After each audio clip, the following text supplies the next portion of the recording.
Daniel Brooks stood on the bridge of his ship, the ESS Defiance. He was looking at the biggest alien structure he had ever seen. The Galactic Council station floated in space like a giant metal flower. 73 different alien species lived and worked there. They had been in charge of this part of space for thousands of years. Amy Carter was sitting at the communications desk. She looked up at Daniel with worried eyes. "Captain, we're getting a message from them. They want to talk to us right now." Daniel nodded and pulled his uniform straight. "Put it on the main screen." The screen changed to show a huge room filled with aliens. In the middle stood High Arbiter Kel Nash. He was tall and made of something that looked like crystal. Light bounced off his body in strange ways. Around him sat aliens from dozens of different worlds. Some looked curious. Others looked angry. Kel Nash started talking. His words came through a machine that turned them into English. "Humans of Earth, you have been called here to listen to our decision. Your people have built ships that can travel faster than light. You did this without asking us first. You have left your home planet and gone to other star systems. You did not have our permission. You have taken control of 3 star systems. Those systems belong to the Council." Daniel felt angry but kept his face calm. Behind him, Commander Lisa Hayes held onto her desk tightly. "The Council has made its choice," Kel Nash said. His voice was cold and hard. "Earth must accept our rule. You will destroy your military ships. You will give up control of your colonies. The Council will watch over all your technology. You will pay us for expanding without permission. You cannot argue with this decision." Another alien spoke up. This one looked like a giant snake. "You have 72 hours. If you do not obey, we will make you obey." The screen went black. The transmission was over. Nobody on the bridge said anything for a moment. Then Amy broke the silence. "Sir, should I send them a reply?" "No," Daniel said quietly. "Connect me to Earth, make it the highest priority. And somebody go wake up Admiral Hoffman. We need to talk to him right now." Lisa moved closer to Daniel. "They really think we'll just roll over and accept this?" Daniel looked at the empty screen where the aliens had been. "They've been in charge for so long that they forgot what it's like to be told no. Let's remind them."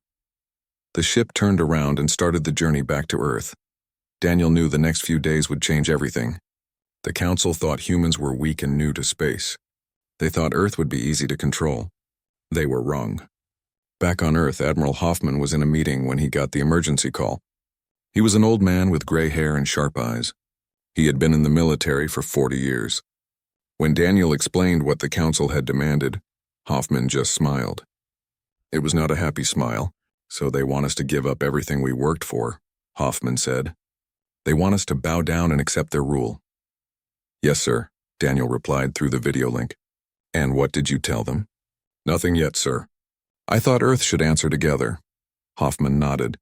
"Good thinking, Captain. Get back here as fast as you can. We have a lot of work to do." All across Earth, military leaders gathered. Presidents and prime ministers held emergency meetings. Scientists were pulled from their labs. Engineers were called away from their projects. Everyone wanted to know the same thing. What would Earth do? Some people said they should negotiate. They said the Council was too powerful to fight. They argued that humanity should accept some limits in exchange for peace. But most people disagreed. Humans had spent hundreds of years fighting for freedom. They had died in wars to stop tyrants and dictators. They were not going to accept a new master just because that master came from space. The President of the United States spoke with leaders from every nation. China, Russia, India, the European Union, Africa, South America. Everyone agreed. Earth would not surrender its freedom. If the Council wanted to rule humanity, they would have to take that rule by force. In shipyards around Earth and in the colonies, work began. Ships that were being built were finished faster. Old ships were brought out of storage and updated. Weapons were loaded. Soldiers trained. Humanity was getting ready for war. Daniel brought the Defiance back to Earth 3 days before the deadline. When he landed, Admiral Hoffman was waiting for him. The old admiral looked tired but determined. "Captain Brooks," Hoffman said, "how would you like to deliver Earth's answer to the Council?" Daniel felt his heart beat faster. "It would be an honor, sir." "Good, because you won't be going alone." Hoffman showed Daniel the plan. When Daniel saw it, he smiled. It was bold. It was risky. But it was also perfectly human. The Council wanted to see if Earth would obey. Earth was going to show them something much more important. Ambassador Helen Price joined Daniel for the journey back to the council station. She was a diplomat who had spent 20 years negotiating with foreign governments on Earth. She was smart and tough. She did not scare easily. "Do you think this will work?" Helen asked Daniel as they prepared to leave. "I think the council is about to learn an important lesson," Daniel replied. "You can't threaten someone into being your friend. And you definitely can't threaten humans into giving up their freedom." The Defiance left Earth's orbit, but it did not travel alone. Following behind it came ship after ship after ship, battleships with enough weapons to destroy planets, carriers filled with smaller fighter craft, destroyers built for speed and power, support ships carrying supplies and repair equipment. 200 warships left Earth together. They moved through space like a school of metal fish. Every captain knew their job. Every crew was ready. This was not an invasion. This was a message. The council wanted to see if humans would obey. Humans were going to show them that obedience was never an option. Freedom was not something humans asked permission for. It was something they took and defended. As the fleet traveled toward the council station, Daniel stood on his bridge and thought about history. He thought about all the times humans had fought against people who tried to control them. He thought about revolutions and rebellions. He thought about every person who had ever said no to a tyrant. Now it was his turn to say no, and he would not be saying it alone. Part 2. 3 days passed. The council members gathered in their chamber again. They were calm and confident. High Arbiter Kel Nash sat in his usual place. He was sure the humans would either obey or be destroyed. No species had ever successfully defied the council. The few who tried were crushed quickly. "The human ship is coming back," an assistant announced. "They want permission to enter council space." Kel Nash made a gesture with his crystalline hand. "Let them come. Maybe they have chosen to be smart instead of dead." The ESS Defiance came closer to the station, but something was wrong. Through the huge windows of the council chamber, the aliens started to see more ships. One human vessel appeared. Then another. Then 10 more. Then 50. Then 100. The aliens watched in shock as 200 human warships came out of faster-than-light travel. The ships spread out in a perfect circle around the council station. Every ship was armed. Every ship was ready. They surrounded the station completely. Counselor Veshrin, the snake-like alien, made a hissing sound.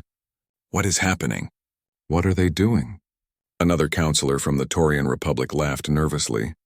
"I think the humans are making a point. This is an act of war," Kel Nash said. But his voice shook a little. He had not expected this. The humans did not fire. They did not threaten. They just stayed in position.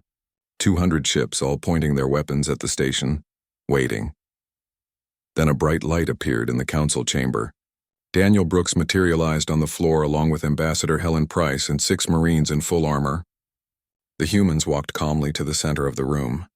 They did not look scared even though they were surrounded by representatives from dozens of civilizations that had been traveling in space for thousands of years.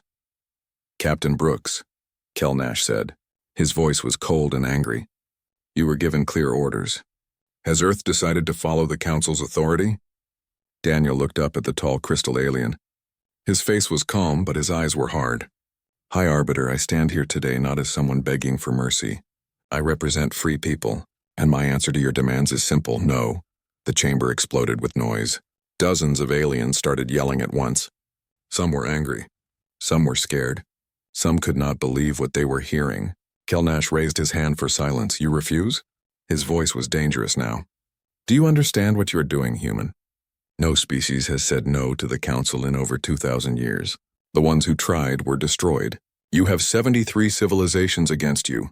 Your fleet might look big to you, but we have millions of ships. We have armies that cover entire galaxies. What can Earth possibly do against us?" Helen Price stepped forward. She was not tall, but she stood straight and proud. "With respect, High Arbiter, you are asking the wrong question. You should be asking yourself this: what will it cost you to try?" The aliens went quiet. They had not expected that answer. Kel Nash leaned forward. "You think you can threaten us? You think your 200 ships scare us?" "We're not here to scare you," Daniel said. "We're here to make something clear. Earth will not be ruled by the Council. Our colonies will not be taken away. We will not destroy our ships. We will not pay you anything. We are a free people and we will stay free." Veshrin slithered forward. "This is insanity. You are one planet, one species. You have been in space for barely a century. We have maintained order in this galaxy for thousands of years. You are nothing compared to us, Helen smiled. It was not a nice smile. If we are nothing, then why are you so worried? Why do you need 73 species to control one planet? Why do you need to take away our ships and our colonies? Maybe it's because you know something you don't want to admit. And what is that? Asked another counselor. That you are not in control anymore, Helen said. You have been comfortable for so long that you forgot what real power looks like. You use politics and rules to keep everyone in line, but humans don't respect rules we did not agree to. We don't bow to authority just because it claims to be in charge. Kelnash stood up to his full height. He was trying to look intimidating. You speak bravely for someone who is surrounded. I could have you arrested right now. I could order your ships destroyed. Daniel did not move. You could try, but you won't. And why not? Because you are smart enough to know what happens next. You arrest us and those 200 ships open fire. This station becomes debris. Every alien in this room dies. That's thousands of lives gone in seconds. Is that really what you want? The chamber went very quiet. Some of the counselors looked at each other nervously. They had never been threatened like this before. For thousands of years they had been the ones making threats. Now they were on the other side and they did not like it.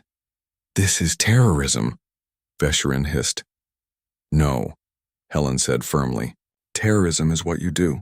You terrorize younger species into giving up their freedom. You use fear of your military might to make them obey. We are just showing you that we will not be terrorized. There is a difference.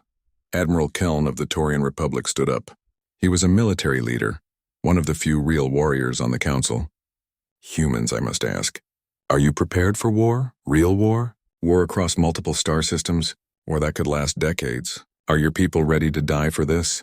Daniel looked at the Admiral with respect. At least this alien understood what was at stake. Admiral, humans have been at war for our entire history. We fought each other for thousands of years. We know what war costs. We know about death and suffering and loss. And yes, we are prepared, because some things are worth fighting for. Freedom is one of them. You would risk everything? Keln asked. We would risk everything to stay free, Helen answered. That is what you need to understand about humanity. We are not like the other species you control. We did not come to you asking for help. We did not need you to teach us how to reach the stars. We did it ourselves. We built these ships ourselves. We created this technology ourselves. We are not children who need your guidance. We are your equals, whether you like it or not. Kelnash made a dismissive sound. Equals? You have existed for barely a moment in galactic time. Your civilization is an infant. Our civilization conquered our entire planet, Daniel said. We split the atom. We built computers. We created artificial intelligence. We mapped our own genome. We cured diseases that killed millions. We did all of that in less than 200 years. What have you done in the last 200 years, High Arbiter? Have you grown? Have you changed? Or have you just sat here comfortable and safe, telling everyone else what to do? Several counselors shifted uncomfortably. The human had touched on something they did not like to talk about. The council had been stagnant for centuries. They had stopped innovating. They had stopped growing. They just maintained control. We maintain order, Kelnash said, but his voice was weaker now. You maintain your power, Helen corrected. There is a difference. And now that power is being challenged, you can accept it or you can fight it. But you cannot ignore it. We are here. We are not leaving. And we will not obey you. That is Earth's answer.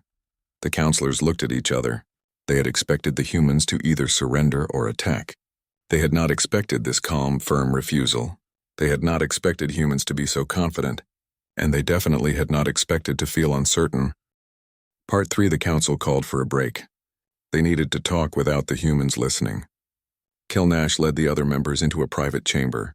As soon as the doors closed, everyone started talking at once. This is outrageous, Vesherin said. His snake-like body coiled with anger. We should destroy them immediately. We need to show every species in the galaxy what happens when someone defies us. Admiral Keln pulled up images on a holographic display. Destroy them with what? Look at these readings. Those human ships are not just numerous. They are advanced.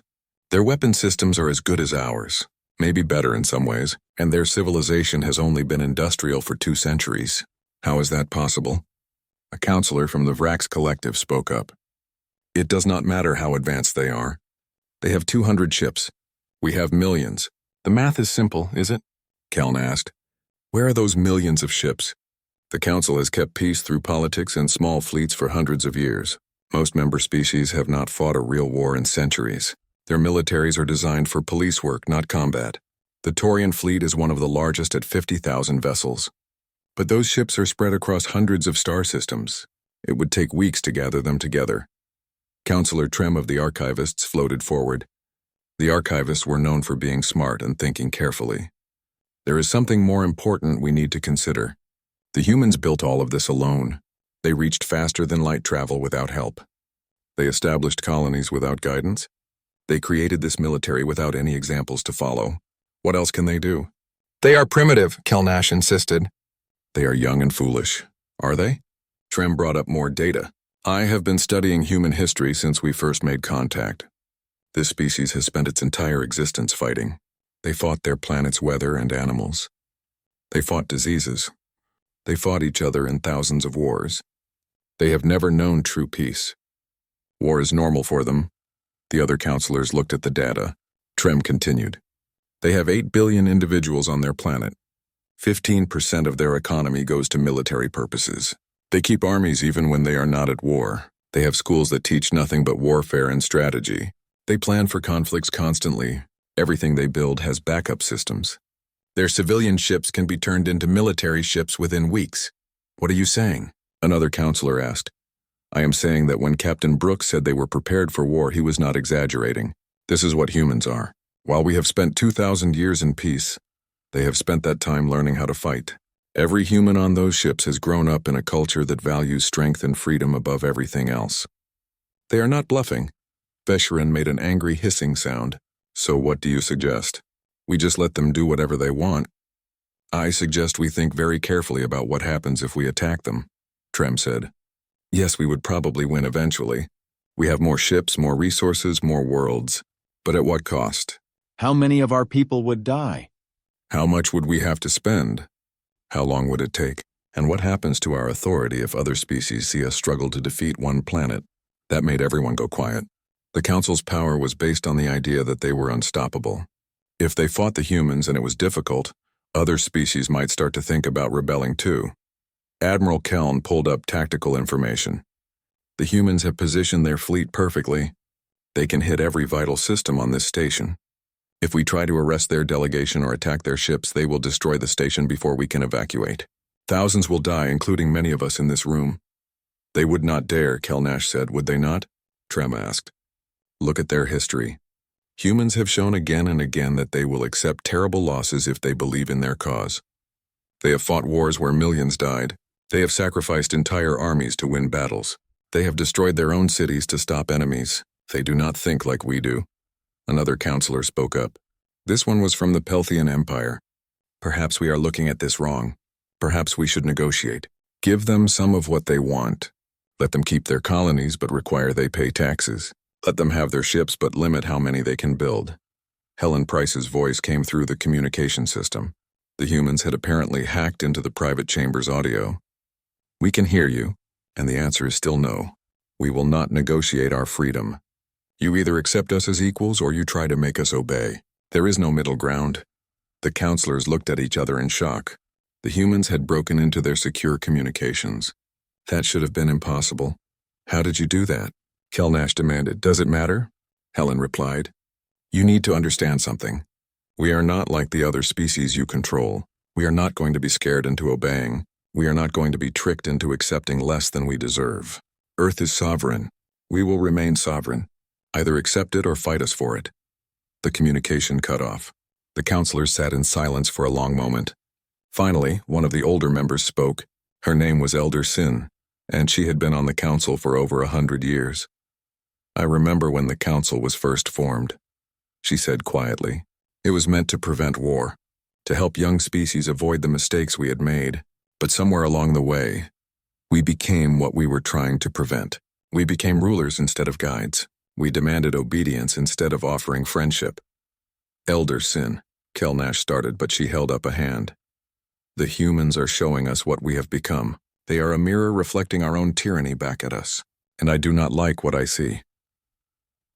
You cannot be suggesting we just give in to their demands, Veshran said.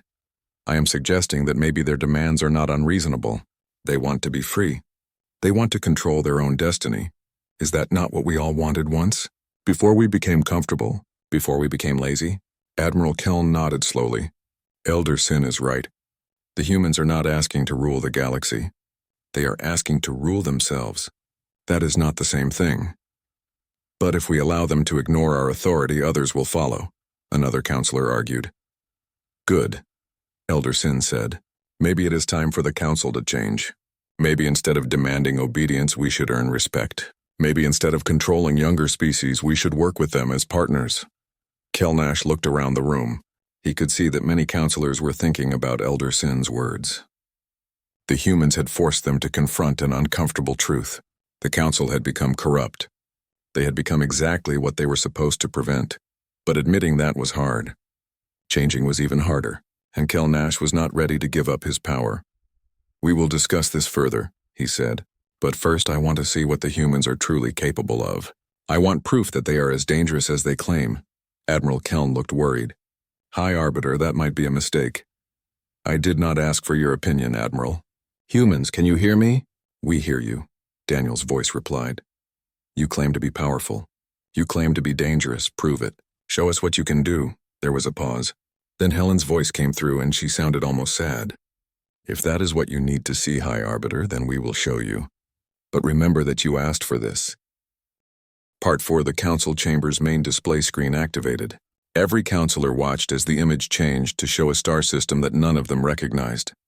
It was far away from any inhabited space. In the center was a yellow sun. Around it orbited 7 planets. The third planet was the focus of the image. This is System J447, Daniel's voice explained. It is unclaimed territory. No species has ever lived here. The third planet has an atmosphere similar to Earth's. It could support life, but it is empty. A small human ship appeared in the image. It was much smaller than the warship surrounding the council station. The ship moved toward the empty planet at incredible speed. As it got closer, something detached from the ship. It was a simple cylinder, no bigger than a car. What we are about to show you is called a relativistic kill vehicle. Helen's voice continued. The technology is simple. Take a heavy object, accelerate it to a significant fraction of light speed. Let physics do the rest. The counselors watched as the cylinder fell toward the planet. It was moving so fast it was hard to track. When it hit the surface, there was a bright flash. Then nothing for a few seconds. Then the planet started to die. The impact point erupted with force equal to 1,000 nuclear bombs. Fire spread out from the crater in all directions. The atmosphere began to burn. Clouds of ash and debris shot up into space. Within minutes, the entire planet was covered in flames. The oceans boiled. The land turned to glass. Everything that could burn was burning. One ship, Daniel said quietly. One projectile. One dead world. We have 1,200 ships capable of doing this. We have calculated the exact coordinates of every council member's home planet. We know where you sleep. We know where your families live. We know where your leaders govern. The chamber was completely silent. Several counselors looked sick. Even Kelnash seemed shaken. You would not, someone whispered. You are right, Helen said. Her voice was firm. We would not. Because we are not monsters. We do not want to kill billions of innocent people. We do not want genocide. We do not want to rule the galaxy through fear. But you need to understand what you are dealing with. You need to understand that if you force us to fight, we will fight with everything we have. The image changed to show Earth. The beautiful blue and green planet hung in space, peaceful and calm. But then the display showed numbers. Population counts, industrial capacity, resource production, military readiness levels. Earth has 8 billion people, Daniel continued. All of them are willing to defend their freedom. We have industrial capacity spread across 4 star systems. We have resource stockpiles that can support a war for decades. We have trained soldiers, skilled pilots, brilliant engineers, and determined leaders. We do not want war, but if war comes, we will not lose. Counselor Trem spoke up. Captain Brooks, why are you showing us this? Are you trying to scare us? No, Daniel replied. We are trying to make you understand. The council has been in power so long that you forgot what real determination looks like. You forgot what it means to fight for something you believe in. You think power comes from having more ships or more resources, but real power comes from having something worth fighting for. Helen's voice added, "Every human on those ships outside your station is a volunteer. They chose to be there. They chose to risk their lives to defend Earth's freedom. Can you say the same about your forces? If you order your fleets to attack us, will they fight with the same determination? Will they be willing to die for your authority?" The question hung in the air. Nobody wanted to answer it because they all knew the truth. The Council's forces were professional, well-trained, and numerous. But they were not fighting for freedom. They were fighting to maintain the status quo. That was not the same thing. Admiral Keln stood up. "I have fought in wars. I know what soldiers need to be effective. They need to believe in their cause. They need to know why they are fighting.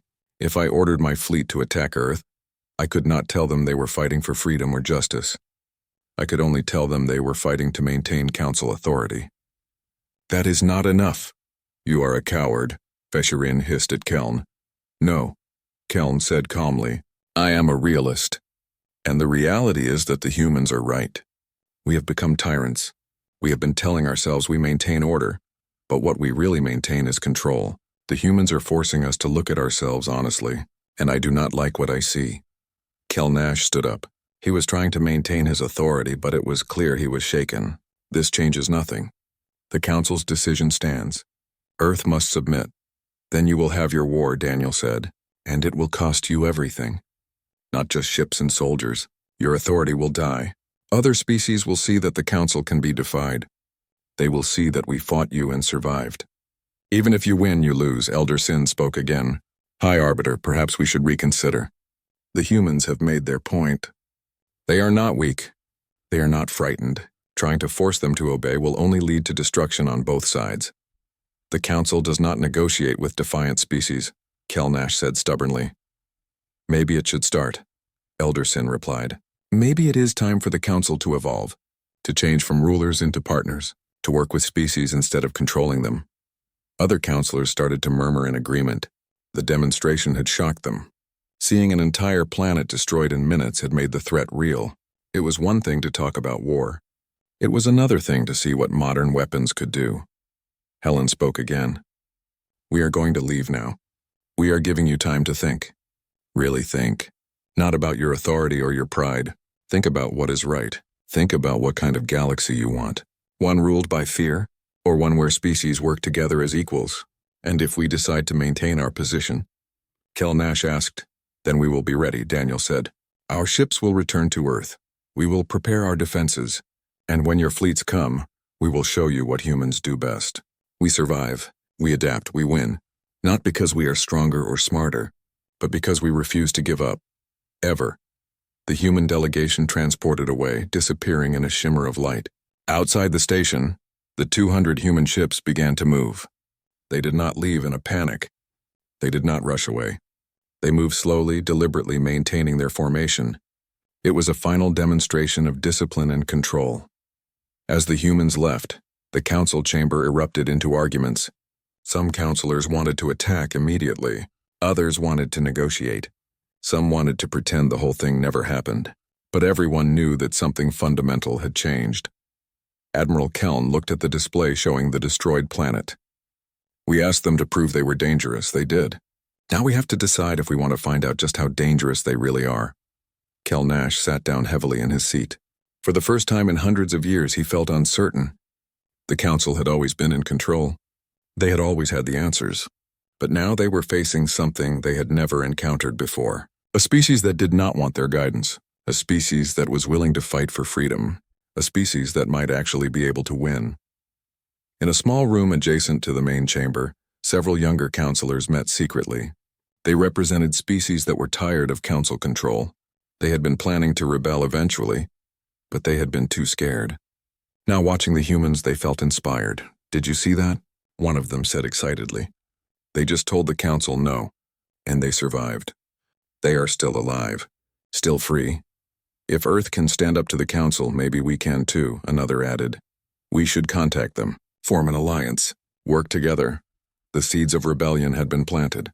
The council's demonstration of power had backfired.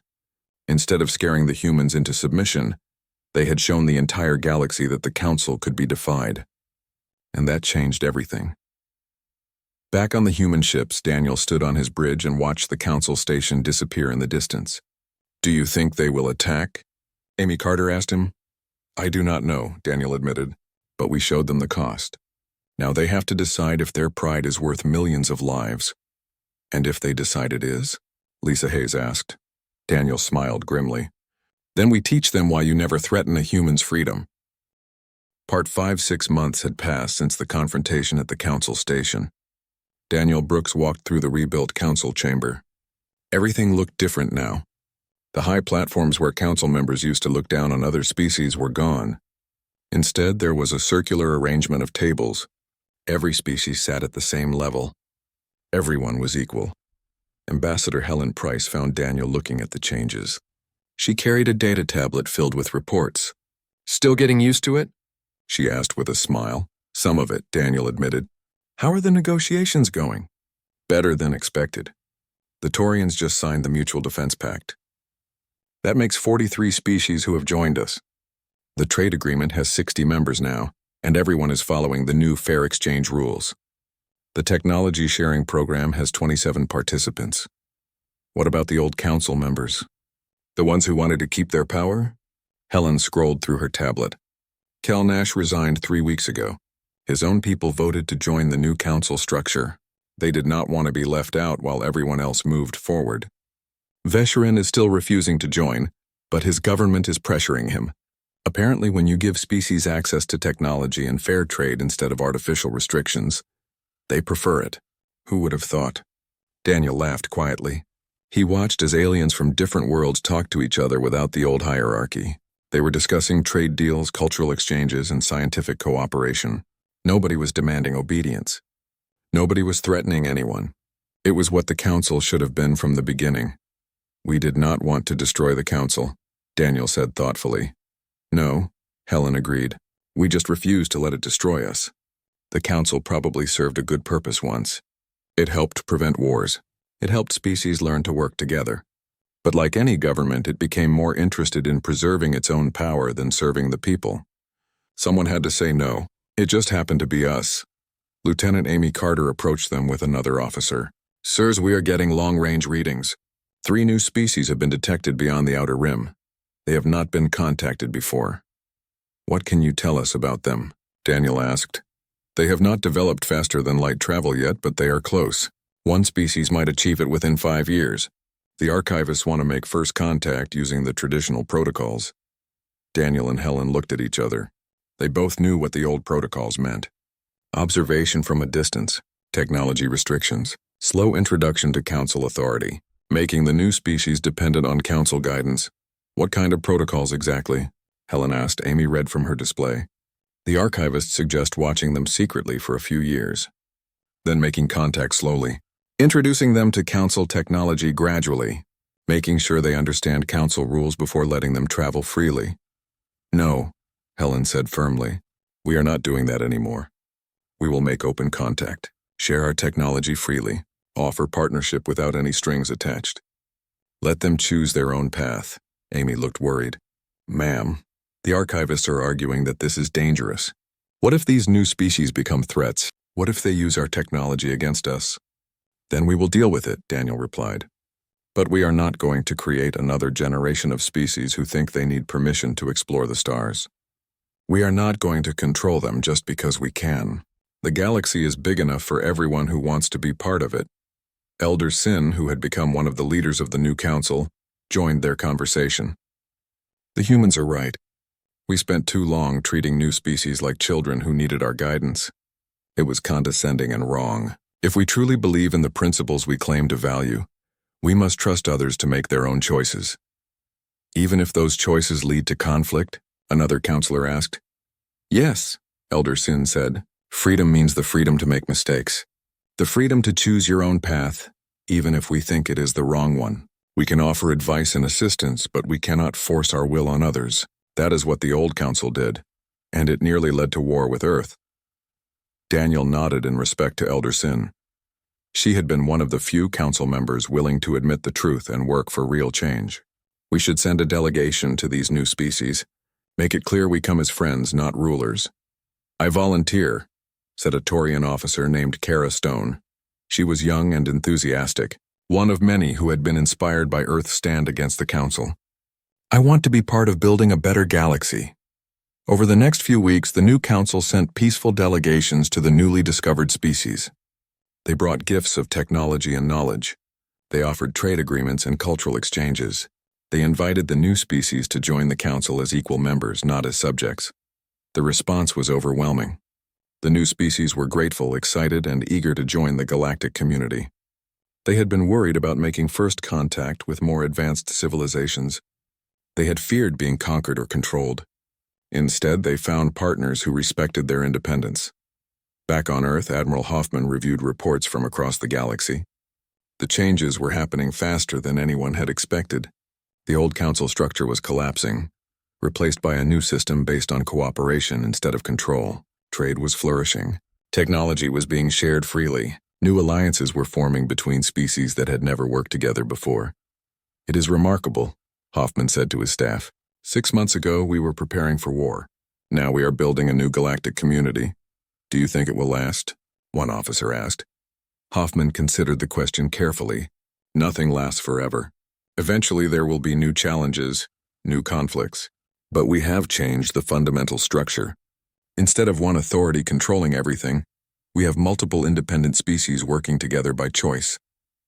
That is much stronger than rule by force. It is also much more fair. On the ESS Defiance, Daniel prepared for another diplomatic mission. This time he was traveling to a species that had been reluctant members of the old Council. They had been forced to give up significant resources as tribute. Now they were being offered a chance to keep their resources and trade fairly instead. Lisa Hayes joined Daniel on the bridge. Ready for another round of diplomacy? Always, Daniel said. You know what is funny? We joined the military to defend Earth. We trained for combat and warfare. But now we spend most of our time building friendships and negotiating trade deals. Is that a bad thing? Lisa asked. No, Daniel smiled. It is actually better. Peace is better than war, even for soldiers. We just had to be willing to fight to get this peace. That is the irony. The ship jumped to faster-than-light travel. As they moved through space, Daniel thought about how much had changed. Earth had refused to bow to the Council's demands. That single act of defiance had inspired other species to stand up for themselves. The old order had crumbled, replaced by something better. But Daniel knew the real work was just beginning. Building a new system was harder than tearing down the old one. There would be challenges. Some species would try to dominate others. There would be disputes over resources and territory. There would be cultural misunderstandings and conflicts. The difference was that now those conflicts would be resolved through discussion and negotiation, not through a distant authority imposing its will. Species would have to learn to work together as equals. It would be messy and complicated, but it would also be more just. Months turned into years. The new Council continued to grow and evolve. More species joined. Trade routes expanded. Technology advanced faster than ever before because knowledge was being shared instead of hoarded. Cultural exchanges brought different civilizations closer together. Earth became known across the galaxy not as conquerors or rulers, but as the species that had stood up for freedom. Young aliens from hundreds of worlds studied human history, learning about Earth's struggles for liberty and justice. They were inspired by humanity's refusal to accept tyranny. In a school on a distant planet, an alien child asked her teacher about Earth. Why did the Council think they could control the humans? The teacher, who had lived through the changes, smiled. Because the Council forgot an important lesson. You cannot rule people who value freedom above all else. You can negotiate with them. You can be their partner. You can be their friend, but you cannot be their master. The humans reminded us of that truth. On Earth, in a small town in Montana, a girl named Sophie Monroe looked up at the stars through her telescope. She was 12 years old and dreamed of being a starship captain someday. She had posters of the ESS Defiance on her wall. She had read every book about humanity's first contact with alien species. Sophie did not know about all the political changes. She did not understand the complex diplomacy that had reshaped the galaxy. She just knew that humans had gone to the stars and proven they belonged there. She knew that someday she would follow in their footsteps. and nobody would ever tell her she needed permission to dream. Daniel Brooks, now an admiral, stood on Earth looking up at the same stars. He was older now, with gray in his hair, but he still remembered that day when he told the council no. He remembered the fear and the determination. He remembered wondering if humanity would survive the choice they had made. They had not just survived, they had changed